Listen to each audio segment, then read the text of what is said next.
대표 올해 감사 캠페인 같이 하겠습니다. 감사의 씨를 뿌려 행복의 열매 맺는 교회, 감사의 향기가 되겠습니다.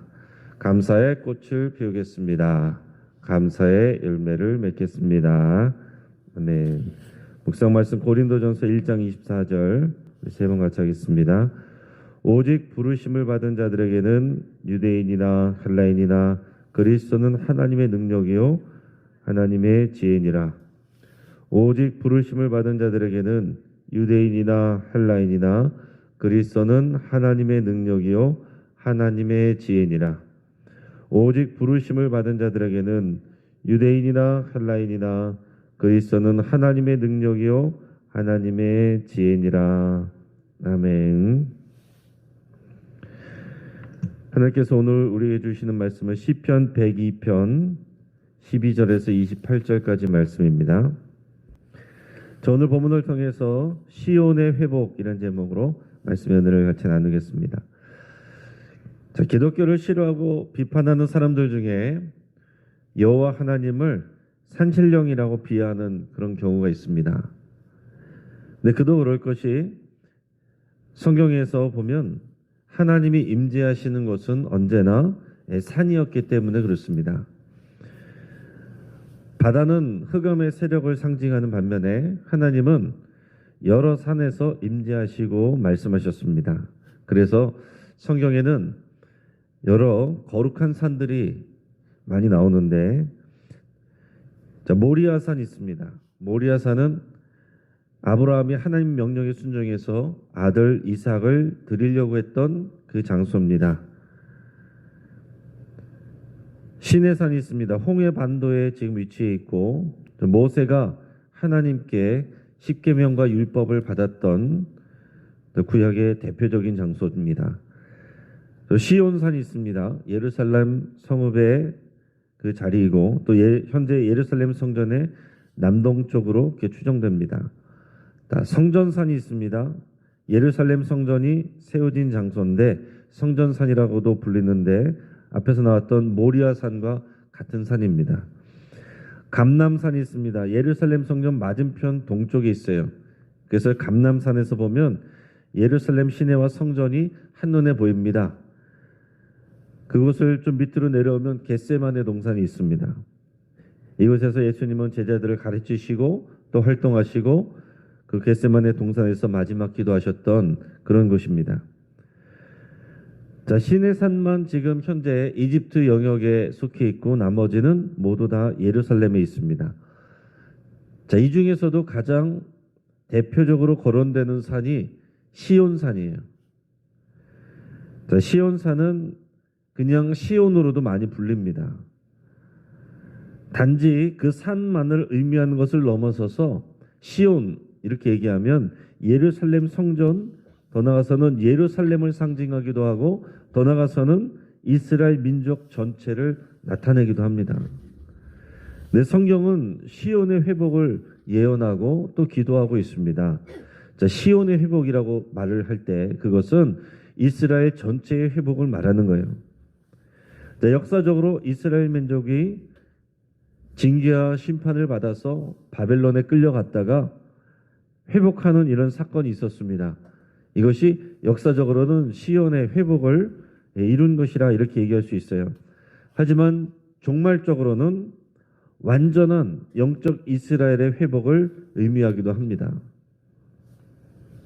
자, 지금 현재 팔레스타인 땅에 이 이스라엘 국가가 1948년에 다시 세워져 있는데, 자, 이것은 이 시온의 회복을 의미하는 시오니즘과 관련되어 있습니다. 그래서 이 유대인들 중에는 이 마지막 때에 메시아가 이 시온으로 예루살렘으로 오실 것이고 성전도 회복될 것이다. 그래서 성경에까지 나온 이 신약 성경에까지 나온 성전이 제2성전이라고 하면 제3성전이 세워질 것으로 생각하고 그것을 또 준비하는 그런 사람들도 있습니다. 또 그리스도인들은 어떻게 봐야 되느냐? 이를 예수님의 재림의 때로 우리가 봐야 됩니다. 그리고 마지막 때의 완성으로 생각을 해야 돼요. 또 어떤 분들은 이것은 그렇게 종말론적으로 볼 것이 아니라 역사적으로 또 바벨론 포로에서 돌아온 것으로 인해서 다 이루어졌다 이렇게 이해하는 역사적인 이해로 끝나는 분들도 있습니다. 근데 여러분 우리는 이것이 다 역사적으로 이루어졌지만 마지막 종말론 때 종말의 마지막 때에 이루어질 또 미래의 사건으로 우리가 또 봐야 됩니다. 종말적인 이런 비전으로 바라봐야 됩니다. 예수님이 다시 오는 그때, 예수님이 다시 오실 때 그때는 이스라엘 민족만의 어떤 회복이 아니라 모든 영적 이스라엘의 회복, 또 완전한 하나님 나라가 이루어지는 그때의 비전을 우리가 봐야 된다는 얘기입니다. 자, 그리스도인들은 예수 그리스도를 통해서 이미 유대인이나 이방인이나 하나님의 백성이 되고 시온의 회복의 약속을 받은 것을 우리는 믿고 소망해야 됩니다. 시온의 회복은 어떤 이스라엘 사람들만의 것이 아니에요. 자, 지금 이스라엘의 나라 이름을 쓰지만은 또 하나님께서 말씀하시는 이스라엘의 또 12지파의 온전한 회복까지 말씀하시는 것이 의미가 다 들어있는데 지금의 이스라엘 사람들은 그 유대지파 사람들만 남아있는 거거든요. 그러니까 하나님께서는 이런 정도의 어느 하나의 국가의 회복만이 아니라 전체적인 의미를 담아서 하나님께서 이스라엘을 회복시키실 것을 말씀하고 있고 우리는 그것을 우리도 포함되는 그런 이스라엘의 회복, 우리도 영적인 이스라엘로서 새 하나님의 백성으로서 이 비전들을 받아야 된다는 얘기입니다. 자, 오늘 본문은 어제 본문에 이어집니다. 시편 기자가 이 바벨론 포로기 때에 고통하는 그런 상황 속에서 하나님 앞에 토로하고 기도하고 있다라고 그랬습니다. 그러면서 오늘 여호와 하나님을 향한 신뢰와 확신을 붙잡고 있어요. 그러면서 하나님께서 시온을 회복시킬 것을 믿고 소망합니다. 자, 역사적으로는 이 시편 기자의 기도대로 바벨론에서 포로 생활하던 것을 70년 만에 청산하고 돌아옵니다. 회복이 됩니다.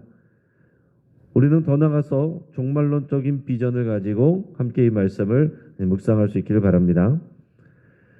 자, 오늘 시편 기자는 하나님께서 바벨론 포로 생활을 70년 만에 끝내시고 다시 예루살렘으로 돌아오게 하실 것을 그 약속을 이미 알고 있습니다.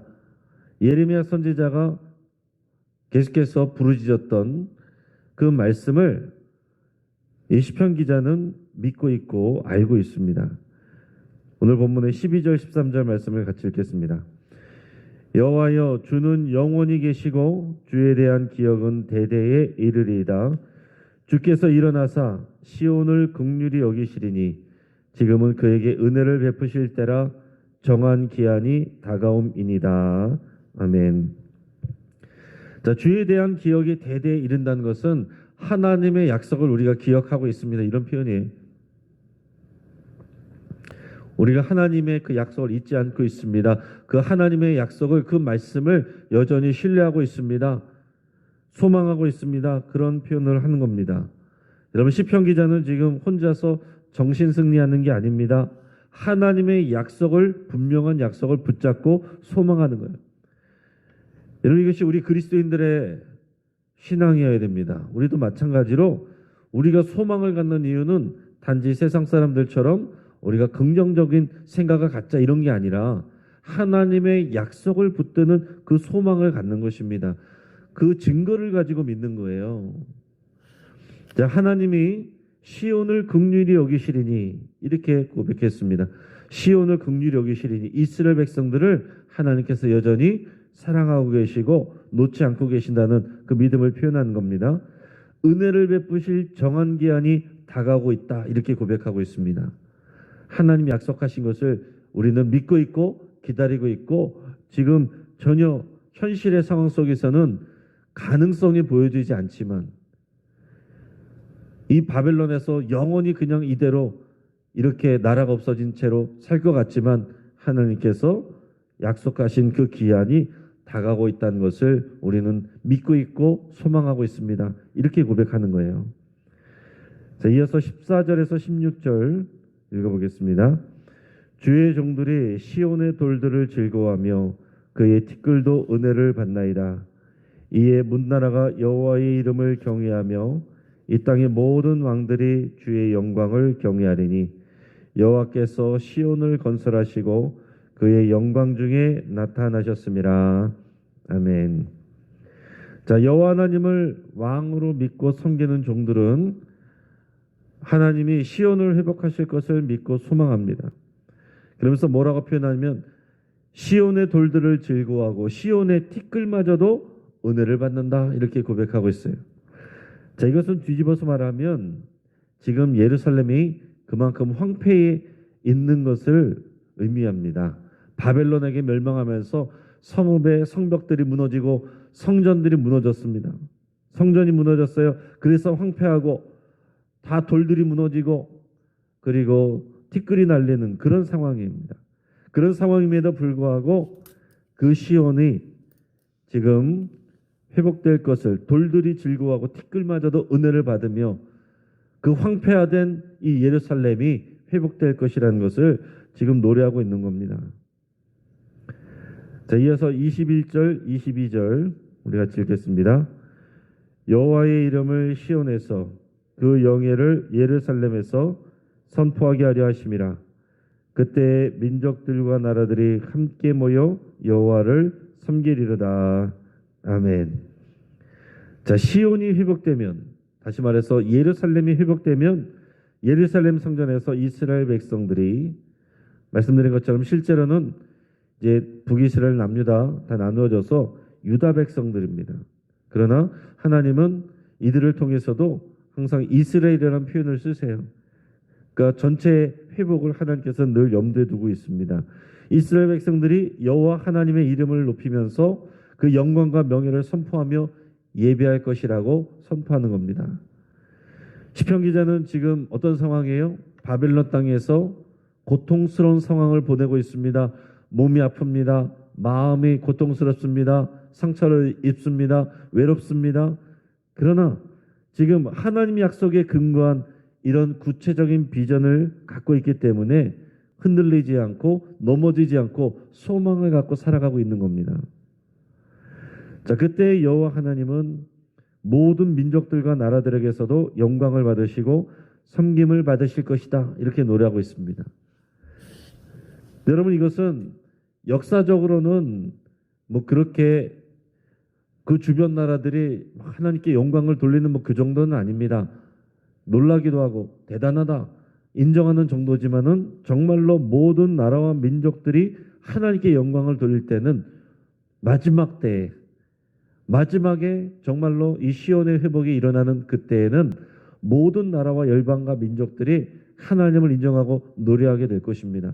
지금은 많은 나라와 민족들이 여호와 하나님을 알지 못하고 많은 사람들이 우리가 믿는 이 신앙을, 여호와 하나님을 일개 하나, 여러 종교들 중에 하나 정도로 생각하지만 그때는 여호와 하나님의 영광이 나타나고 하나님이 이 땅의 소유주이시고 창조주이시고 구원자이시고 다스리는 통치자이신 것을 나타내시는 그 마지막 때에는 모든 나라와 민족이 다 하나님의 영광을 찬양하게 된다라는 것입니다. 여러분, 이것이 우리가 이 시편 기자처럼 품어야 될 그런 분명한 비전이고 소망입니다. 그러면서 이제 은혜의 하나님에 대해서 또 찬양합니다. 시편 기자가 고통 중에서도 소망을 품고 기도할 수 있는 이유는 하나님이 은혜의 하나님이시기 때문에 그래요. 17절에서 20절까지 말씀을 우리 같이 읽겠습니다. 여호와께서 빈궁한 자의 기도를 돌아보시며 그들의 기도를 멸시하지 아니하셨도다. 이 일이 장래 세대를 위하여 기록되리니 창조함을 받을 백성이 여호와를 찬양하리로다.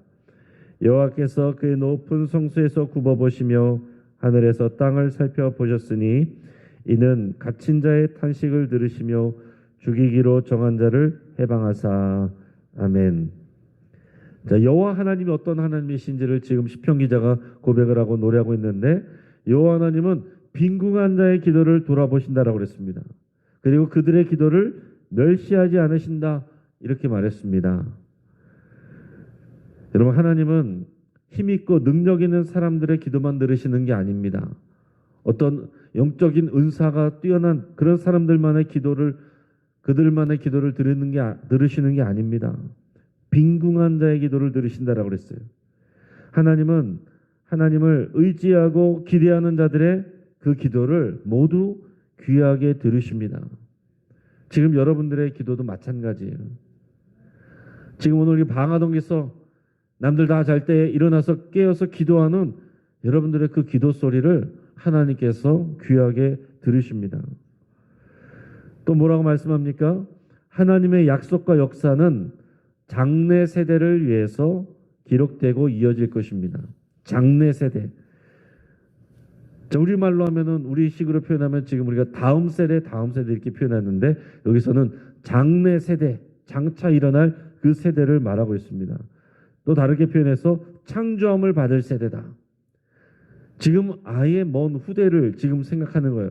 지금 있지도 않은, 태어나지도 않은 그런 사람들로 자녀들의 세대로 또 세워질 그 미래의 세대까지, 창조함을 받을 세대까지 하나님의 약속과 역사가 이어질 것을 지금 선포하는 겁니다. 지금 실제적으로 현실적으로 어째요? 나라가 망했습니다. 지금 끊어졌습니다. 역사가. 그러나 장래 세대를 일으키시고 창조함을 받을 세대를 통해서 하나님의 은혜와 역사가 이어질 거라고 그렇게 선포하고 있는 겁니다. 여러분, 우리의 믿음은요, 언제나 내일을, 미래를 바라보는 그 믿음 안에서 현재를 바라보는 겁니다. 그게 소망이에요. 미래적인 하나님의 약속을 바라보면서 오늘의 현실을 살아가는 게 이게 우리의 소망입니다. 더 나아가서는 또한 과거에 하나님이 행하신 일들을 우리가 기억하면서 오늘의 믿음을 갖는 것. 그래서 하나님의 은혜는, 그 역사는 과거와 현재와 미래가 다 연결되고 통합되어서 우리 현실을 살아갈 때 과거에 행하신 역사를 기억하고 또 미래에 대한 약속을 붙잡고 오늘을 살아가는 것. 이게 우리 그리스도인들의 믿음인 겁니다. 지금 당장 내 세대에서 이루어지지 않아도 여러분 실망하지 마시길 바랍니다. 우리가 간절히 기도하는 것이 하나님의 스케일에 따라서 우리의 세대를 넘어갈 수도 있는 거예요. 출애굽 1세대에게서 안 된 것을 출애굽 2세대에게서 이루시는 하나님이십니다. 지금 내 세대에서 이루어지지 않아도 장래 세대, 다음 세대, 창조함을 받을 세대에서도 이루어질 수도 있는 겁니다. 따라서 우리는 어떻게 됩니까? 우리만 바라봐서는 안 되는 거예요.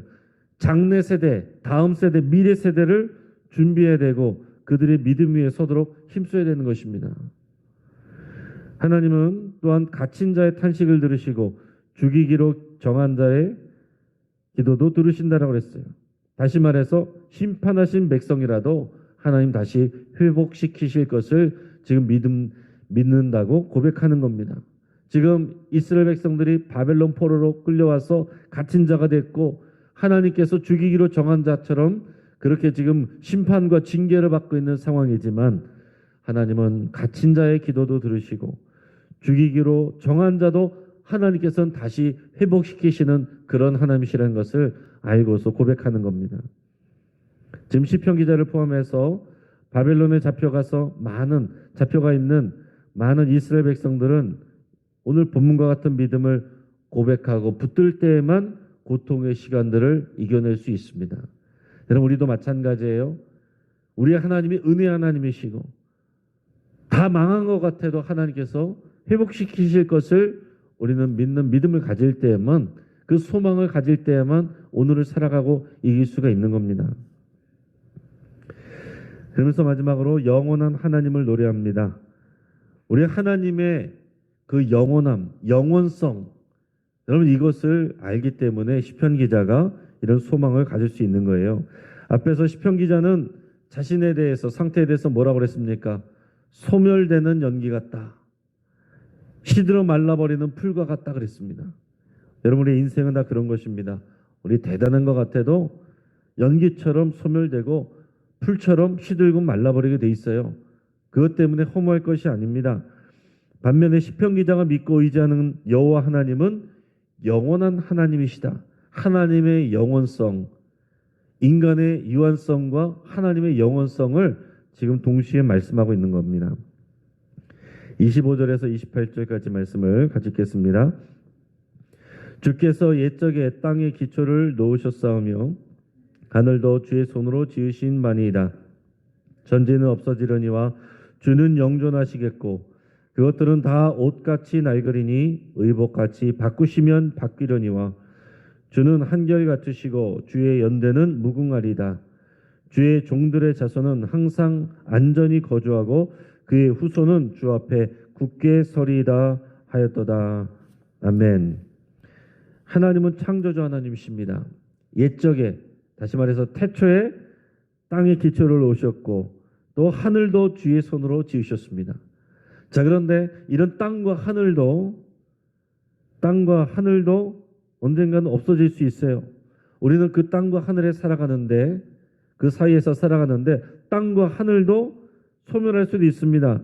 그런다고 할지라도 하나님은 영원하십니다. 여러분, 이게 우리의 고백이에요.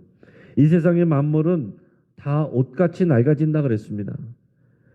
하나님이 원하시면 언제든지 옷을 갈아입는 것처럼 이 세상을 바꿀 수 있어요. 바꿔버릴 수 있습니다. 지나가 버릴 수 있습니다. 세대는 바뀌고 지나갑니다. 그러나 하나님은 변하지 않습니다. 여러분, 이 세상도 변하고 자연도 변하고 역사도 인간도 우리의 인생도 유한하고 변합니다. 여러분, 이것을 관찰해서 또 불교에서는 모든 것이 변한다, 이 정도를 얘기하지만 그 다음의 것이 우리에게 있어야 되는 거예요. 모든 것은 변하나 하나님은 영원하십니다. 이게 불교와 우리가 믿는 기독교 신앙의 차이인 거예요. 여호와 하나님은 무한하십니다. 우리는 유한해요. 그렇기 때문에 유한한 우리는 우리 자신, 또 사람들, 세상, 이 지금의 현실, 이것만 바라보면 허무함에 빠질 수밖에 없습니다. 여러분, 거울 쳐다보면 낙심하고 실망할 수밖에 없어요. 인생 별거 없구만, 허무하구만, 다 쓸데없구만. 그 가운데서 하나님을 바라봐야 되는 것입니다. 장례식 가서도 인생 쓸데없구만, 다 허무하구만, 그게 아니라 인간의 유한성을 깨닫고 하나님의 영원하심을 사모해야 정말로 지혜를 얻는 겁니다. 반드시 눈을 들어서 영원하신 하나님을 바라보고 소망해야 됩니다. 그래야 하나님의 영원한 생명과 능력을 받을 수 있고 누릴 수 있습니다. 사랑하는 여러분, 시온의 회복의 약속은 오늘 저와 여러분들에게도 유효하고 우리에게도 적용되는 약속입니다. 이 믿음 안에서 하나님의 영원하심을 바라보며 소망 가운데 이기고 승리하시고 살아가시기를 주의 이름으로 축복합니다. 같이 한번 기도하겠습니다. 오늘 말씀을 붙잡고 기도할 때에 시온의 회복을 믿고 꿈꾸며 소망하기로 여러분 결단하며 기도할 수 있길 바랍니다. 또 하나님의 은혜와 영원하심을 확신하고 주의 약속의 말씀들을 더 배우기로 결단하며 기도할 수 있길 바랍니다. 다음 세대를 사랑하고 신앙과 비전을 전수할 것을 여러분 결단하며 기도할 수 있길 바랍니다. 우리 환우들을 위해서 기도할 때 정진숙 집사님 어제 다리에 심 빼는 수술을 받았습니다. 이삼선 성도님 또 폐렴으로 병원에 입원 중에 있으시고 구현님 권사님 또 병원에 있습니다. 변영순 권사님 오늘 또 병원에 가서 또 이제 진단을 받습니다. 우리 모두 환우들과 여러분들의 치유를 위해서 기도해 주시고 또 청년부 베트남 단계선교팀 위해서 함께 기도하시고 우리 다음 세대를 위해서 예랑 영유치부, 예꿈 어린이부, YT인 청소년부, 와이어스 청년부, 더 나아가서 우리 40 세대까지 우리 합심해서 축복하며 우리 함께 기도하겠습니다. 주여 한번 부르짖고 합심해서 함께 기도하겠습니다. 주여